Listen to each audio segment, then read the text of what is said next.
All right. Hey chat. Hey YouTube. Sorry if it's a little bit noisy in the background. There are a bunch of crickets. It just rained, so there's a lot of mosquitoes trying to eat me, but I'll try to reduce the noise in post. But yeah, welcome back to my channel. Today I wanted to talk about learning how to let go of your past self. And I think that the hardest part about trying to change your life isn't actually the hard work, but it's the guilt that comes with it, right? And have you ever felt like you're ready to take a step forward and maybe start a new project or speak up for yourself or just completely adopt a different mindset? But there's this voice in the back of your head that tells you or whispers to you that that's not who you are, or that's not who you're meant to be or supposed to be. And it feels like you're betraying your old self. And we talk a lot about the fear of failure, but we rarely talk about the fear of outgrowing ourselves. And we get so protective of our old identities, of our old definitions, and our old struggles that when we do try to grow, we treat our growth as a betrayal of who we used to be, if that makes sense. And to be honest, I think it's a really strange psychological trap because we get addicted to our familiar patterns or our own familiar patterns, especially the ones that hurt us. And for that, an example I can bring up is sulking in our own sadness, right? Because it's so comfortable to feel sad. And I'm not saying don't be sad because it's okay not to be okay, but I'm saying once you start to see a pattern, that's when it starts to become unhealthy.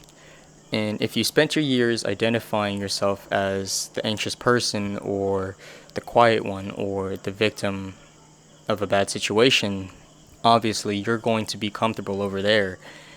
And it's chaotic for sure, but it's a familiar type of chaos.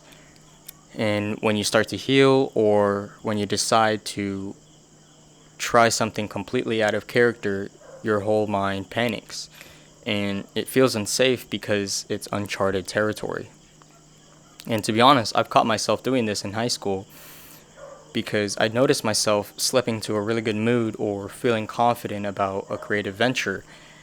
And instead of enjoying it, I'd unconsciously look for a reason to feel stressed out again. And it was like my body missed the old weight that it used to carry. And we literally loop our past experiences because letting them go means stepping into the unknown, right?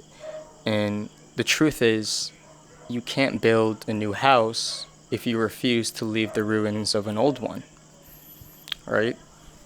You can't start a new foundation if you refuse to destroy, or not destroy, but if you refuse to let go of the old one.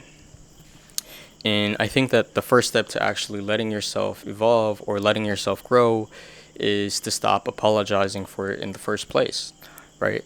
A lot of the times we hold ourselves back because we're afraid of how other people will react. We're worried that if we change, our old friends won't recognize us, or other people will think that we're trying to be fake, or we're desperate to try and improve. But I'm here to tell you that you cannot be ashamed of your own betterment. You cannot be ashamed of trying to improve yourself or become a better person. You can't. And if you want to start waking up early, if you want to dress differently, if you want to do public speaking or poetry or just the creative in general or something out of character, then do it. Just do it. Do it awkwardly. Make those mistakes and let yourself stutter because the version of you that is successful in the future has to start as the version of you that is clumsy today.